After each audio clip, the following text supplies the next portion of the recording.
नमस्कार दोस्तों, स्वागत है आपके अपने YouTube चैनल आइडियल अड्डा में। दोस्तों, आज की इस वीडियो में बात करेंगे महात्मा गांधी राष्ट्रीय ग्रामीण रोजगार गारंटी योजना, जिसको हम लोग मनरेगा कहते हैं। इससे संबंधित जीविका में जितने भी महत्वपूर्ण प्रश्न पूछे जाएंगे, सारे महत्वपूर्ण प्रश्नों का व्याख्या सहित जो है MCQ होगा। तो आप लोग बने रहे। आज का पहला प्रश्न है, मनरेगा के तहत मजदूरों को मजदूरी का भुगतान कितने दिनों के भीतर किया जाना अनिवार्य है?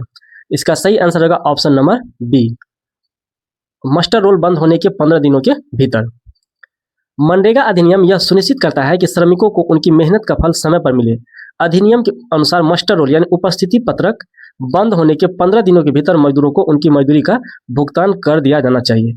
यह प्रावधान श्रमिकों के वित्तीय हितों की रक्षा करता है और उन्हें नियमित आय सुनिश्चित करता है। अगला प्रश्न है, मनरेगा के तहत ग्रामीण रोजगार गारंटी योजना का मुख्य उद्देश्य क्या है? इसका सही आंसर होगा ऑप्शन नंबर बी, ग्रामीण क्षेत्रों में टिकाऊ परिसंपत्तियों का निर्माण और आजीविका सुरक्षा बढ़ाना। इसका सही आंसर होगा ऑप्शन नंबर बी। मनरेगा का दोहरा उद्देश्य है, एक और ग्रामीण परिवारों को आजीविका सुरक्षा प्रदान करना और दूसरी ओर टिकाऊ परिसंपत्तियों का निर्माण करना। इन परिसंपत्तियों में जल संरक्षण संरचनाएं, ग्रामीण सड़कें, नहरें आदि शामिल है, जो ग्रामीण अर्थव्यवस्था को मजबूत करती है। यह योजना ग्रामीण क्षेत्रों में रोजगार के अवसर प्रदान कर पलायन को कम करने में मदद करती है। अगला प्रश्न है, मनरेगा के तहत कार्यों की योजना बनाने और कार्यान्वित करने में मुख्य भूमिका किसकी होती है? इसका सही आंसर होगा ग्राम पंचायतों की। ग्राम पंचायतों की। मनरेगा के तहत ग्राम पंचायतों को विकेंद्रीकृत नियोजन और कार्यान्वयन में महत्वपूर्ण भूमिका दी गई है। वे स्थानीय जरूरतों के आधार पर कार्यों की पहचान करती है, योजना बनाती है और उन्हें लागू करती है। कम से कम 50% कार्य ग्राम पंचायतों द्वारा निष्पादित किए जाने का प्रावधान है, जो स्थानीय शासन को मजबूत करता है। अगला प्रश्न है, मनरेगा के तहत रोजगार प्राप्त करने के लिए आवेदक को किस प्रकार कार्य करने का इच्छुक होना चाहिए? इसका सही आंसर होगा अकुशल शारीरिक कार्य। इसका सही आंसर होगा ऑप्शन नंबर सी, अकुशल शारीरिक कार्य। मनरेगा विशेष रूप से उन ग्रामीण परिवारों के लिए डिजाइन किया गया है जिनके वयस्क सदस्य अकुशल शारीरिक कार्य करने के इच्छुक हैं। यह उन लोगों को रोजगार प्रदान करता है जिनके पास विशेष कौशल या औपचारिक शिक्षा नहीं है। योजना का फोकस श्रम प्रधान कार्यों पर है, जो ग्रामीण क्षेत्रों में बुनियादी ढांचे और प्राकृतिक संसाधनों को बेहतर बनाने में मदद करते हैं। अगला प्रश्न है, मनरेगा के तहत यदि रोजगार कार्यस्थल आवेदक के निवास स्थान से 5 किलोमीटर से दूरी पर हो तो क्या प्रावधान है? इसका सही आंसर होगा ऑप्शन नंबर बी, आवेदक को 10% अतिरिक्त मजदूरी का भुगतान किया जाएगा। इसका सही आंसर होगा ऑप्शन नंबर बी। मनरेगा श्रमिकों के हितों की रक्षा करता है और उनके आवागमन की सुविधा को ध्यान में रखता है। यदि कार्यस्थल आवेदक के निवास से 5 किलोमीटर से अधिक दूर है तो उसे दैनिक मजदूरी के अतिरिक्त 10% अतिरिक्त मजदूरी का भुगतान किया जाता है। यह प्रावधान श्रमिकों के पर पड़ने वाले अतिरिक्त भार को कम करने में मदद करता है। अगला प्रश्न है, मनरेगा के तहत कार्यों के लिए ठेकेदारों की भूमिका के संबंध में क्या प्रावधान है? इसका सही आंसर होगा ऑप्शन नंबर बी, ठेकेदारों की भागीदारी पर पूरी तरह प्रतिबंध है। मनरेगा योजना का एक महत्वपूर्ण सिद्धांत यह है कि इसमें ठेकेदारों कॉन्ट्रैक्टर की भागीदारी पर पूरी तरह प्रतिबंध है। इसका उद्देश्य यह सुनिश्चित करना है कि मजदूरी सीधे श्रमिकों तक पहुंचे और बिचौलियों द्वारा होने वाले शोषण और भ्रष्टाचार को रोका जा सके। योजना के सीधे समुदाय और ग्राम पंचायतों के माध्यम से निष्पादित किया जाना है।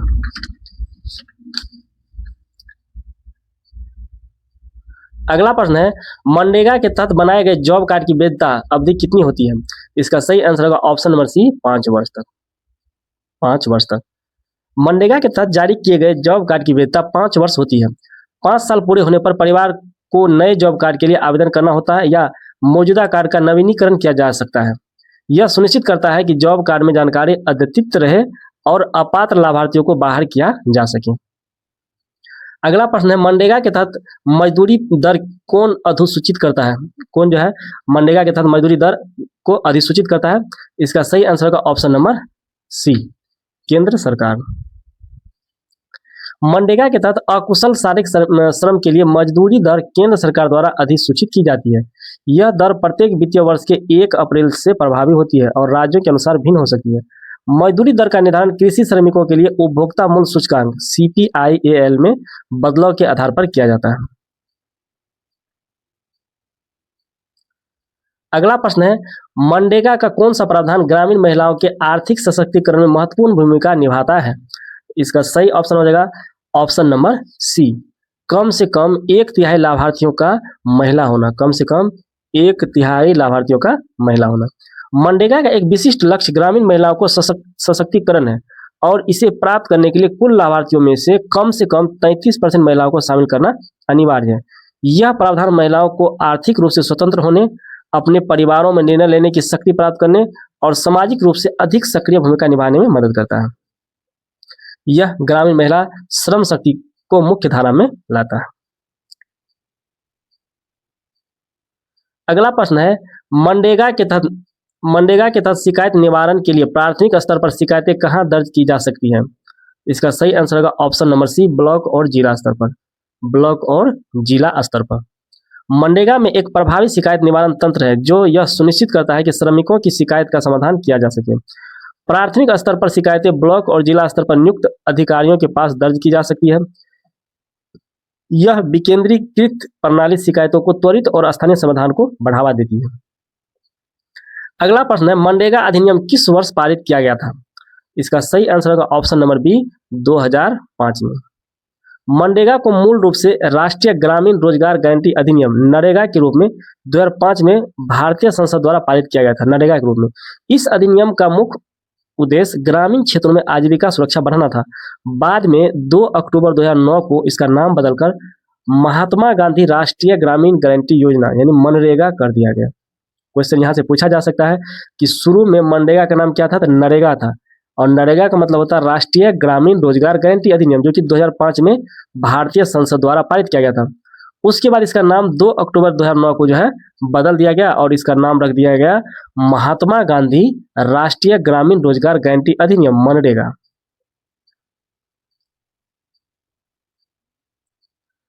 अगला प्रश्न है, मनरेगा के तहत ग्रामीण परिवार के वयस्क सदस्यों को एक वित्तीय वर्ष में कितने दिनों के रोजगार की गारंटी दी जाती है? इसका सही आंसर होगा ऑप्शन नंबर सी, 100 दिनों की।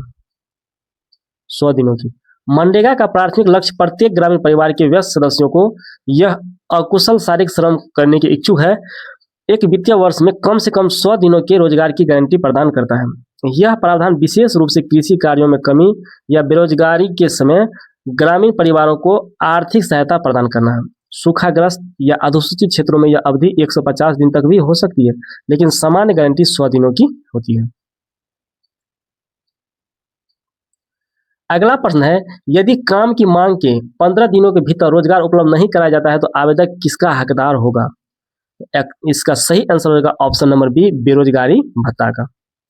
मनरेगा एक मांग आधारित योजना है। यदि कोई जॉब कार्ड धारक काम मांगता है तो ग्राम पंचायत या कार्यक्रम अधिकारी को 15 दिनों के भीतर काम उपलब्ध कराना अनिवार्य है, यह सुनिश्चित करने के लिए कि श्रमिकों को समय पर काम मिले। अधिनियम में यह प्रावधान है कि यदि निर्धारित समय सीमा के भीतर काम नहीं मिलता है तो आवेदक बेरोजगारी भत्ते का हकदार होगा। इससे भत्ते का भुगतान राज्य सरकार द्वारा किया जाता है और यह श्रमिकों की आजीविका सुरक्षा का एक महत्वपूर्ण हिस्सा है। इसका सही आंसर हो जाएगा ऑप्शन नंबर बी। अगला प्रश्न है, मनरेगा के तहत कार्यस्थल पर कम से कम कितने प्रतिशत महिला श्रमिकों का होना अनिवार्य है? मनरेगा पर कितने प्रतिशत महिला का होना अनिवार्य है? इसका सही आंसर होगा ऑप्शन नंबर सी, 33%। इसका सही आंसर क्या होगा? 33%। मनरेगा एक महत्वपूर्ण पहलू ग्रामीण महिलाओं के सशक्तिकरण को बढ़ावा देता है। अधिनियम में स्पष्ट रूप से कहा गया है कि मनरेगा के तहत कुल लाभार्थियों में से कम 1/3 यानी 33% महिलाएं होनी चाहिए। यह प्रावधान ग्रामीण महिलाओं को आर्थिक स्वतंत्रता प्राप्त करने, निर्णय लेने की प्रक्रिया में भाग लेने और उनकी सामाजिक स्थिति में सुधार करने में मदद करता है। अगला प्रश्न है, मनरेगा में पारदर्शिता और जवाबदेही सुनिश्चित करने के लिए कौन सा महत्वपूर्ण तंत्र अनिवार्य है? इसका सही आंसर होगा ऑप्शन नंबर सी, सामाजिक अंगेक्षक। सामाजिक अंगेक्षक सोशल ऑडिट मनरेगा का एक अनिवार्य और शक्तिशाली उपकरण है जो योजना के कार्यान्वयन में पारदर्शिता और जवाबदेही सुनिश्चित करता है। इसमें ग्राम सभा द्वारा योजना के वित्तीय व्यय, किए गए कार्यों और उसके परिणामों की गहन जांच की जाती है। यह प्रक्रिया आम जनता को योजना के तहत खर्च किए गए धन और किए गए कार्यों का हिसाब लेने का अधिकार देती है, जिससे भ्रष्टाचार पर अंकुश लगता है। अगला प्रश्न है, मनरेगा के तहत मजदूरी का भुगतान सीधे श्रमिकों को किस खाते में किया जाता है? इसका सही आंसर होगा ऑप्शन नंबर सी, बैंक या डाक खातों में। कोई भी बैंक का खाता हो या डाकघर का खाता हो उसमें ट्रांसफर किया जाता है। मनरेगा के तहत मजदूरी का भुगतान सीधे श्रमिकों के बैंक खातों या डाक खातों में किया जाता है। यह प्रावधान प्रत्यक्ष लाभ हस्तांतरण डीबीटी को बढ़ावा देता है और मजदूरी वितरण में बिचौलियों की भूमिका को समाप्त करके पारदर्शिता बढ़ाता है।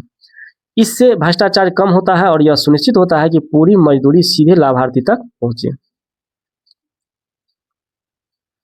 अगला प्रश्न है, मनरेगा के तहत कार्य की मांग करने वाले परिवार को जारी किया जाने वाला महत्वपूर्ण दस्तावेज क्या है? इसका सही आंसर होगा, इसका महत्वपूर्ण दस्तावेज है जॉब कार्ड। ऑप्शन सही होगा, option number C, job card. MNREGA के तहत कार्य के इच्छुक प्रत्येक ग्रामीण परिवार को एक फोटोयुक्त जॉब कार्ड निःशुल्क जारी किया जाता है। यह जॉब कार्ड परिवार की पात्रता का प्रमाण होता है कि इसमें परिवार को के वयस्क सदस्यों का विवरण, किए गए कार्य के दिन और भुगतान की गई मजदूरी का रिकॉर्ड दर्ज होता है। यह दस्तावेज श्रमिकों के अधिकारों को सुनिश्चित करने और योजना के कार्यान्वयन में पारदर्शिता बनाए रखने में महत्वपूर्ण भूमिका निभाता है। अगला प्रश्न है, मनरेगा के तहत किए जाने वाले कार्यों में किस प्रकार के श्रम पर अधिक जोर दिया जाता है? इसका सही आंसर होगा अकुशल शारीरिक श्रम। अकुशल शारीरिक श्रम। मनरेगा विशेष रूप से उन ग्रामीण परिवारों के लिए डिजाइन किया गया है जिनके वयस्क सदस्य अकुशल शारीरिक कार्य करने के इच्छुक हैं। इस योजना के तहत किए जाने वाले अधिकांश कार्य प्रकृति में श्रम प्रधान होते हैं, जैसे जल संरक्षण, भूमि विकास, ग्रामीण सड़क निर्माण आदि। यह उन लोगों को आय का स्रोत प्रदान करता है जिनके पास विशेष कौशल नहीं है जिससे वे अपनी आजीविका चला सके। इसका सही आंसर होगा ऑप्शन नंबर बी। अगला प्रश्न है, मनरेगा के तहत निर्मित होने वाली परिसंपत्तियां मुख्यतः किस पर केंद्रित होती हैं? इसका सही आंसर होगा ऑप्शन नंबर बी, प्राकृतिक संसाधन प्रबंधन। प्राकृतिक संसाधन प्रबंधन पर। मनरेगा के तहत किए जाने वाले अधिकांश कार्य प्राकृतिक संसाधन प्रबंधन और ग्रामीण आधारभूत संरचना के विकास पर केंद्रित होते हैं। इनमें जल संरक्षण और संचयन, सूखा प्रूफिंग जैसे वृक्षारोपण, सिंचाई, नहरों का निर्माण और भूमि विकास जैसे कार्य शामिल हैं। इन परिसंपत्तियों का निर्माण ग्रामीण समुदाय की दीर्घकालिक आजीविका सुरक्षा और पर्यावरणीय स्थिरता को बढ़ाने में मदद करता है। अगला प्रश्न है, मनरेगा योजना को मुख्य रूप से किस मंत्रालय द्वारा कार्यान्वित किया जाता है? बहुत ही अच्छा प्रश्न है। इसका सही आंसर होगा ग्रामीण विकास मंत्रालय। ग्रामीण विकास मंत्रालय के द्वारा। तो मनरेगा योजना का कार्यान्वयन भारत सरकार के ग्रामीण विकास मंत्रालय के अधीन है। यह मंत्रालय योजना के दिशा निर्देशों को निर्धारित करता है, राज्यों को धन आवंटित करता है और पूरे देश में इसके प्रभावी कार्यान्वयन की निगरानी करता है। राज्य सरकारों और स्थानीय निकाय जैसे ग्राम पंचायतें जमीनी स्तर पर योजना को लागू करने में मंत्रालय के साथ सहयोग करते हैं। तो आज का प्रश्न कैसा लगा, लाइक कमेंट करके बताएं। यदि आप इस चैनल पर नए हैं तो चैनल को सब्सक्राइब कर लें। जीविका का अभी 2 पोस्ट एरिया कोऑर्डिनेटर और कम्युनिटी कोऑर्डिनेटर का एग्जाम बाकी है, तो इसमें लगभग प्रश्न आपको मनरेगा से संबंधित जो भी प्रश्न पूछा जाएगा लगभग यहाँ से आपको देखने को मिलेगा। तो बने रहे, मिलते हैं अगले वीडियो में। Thanks for watching.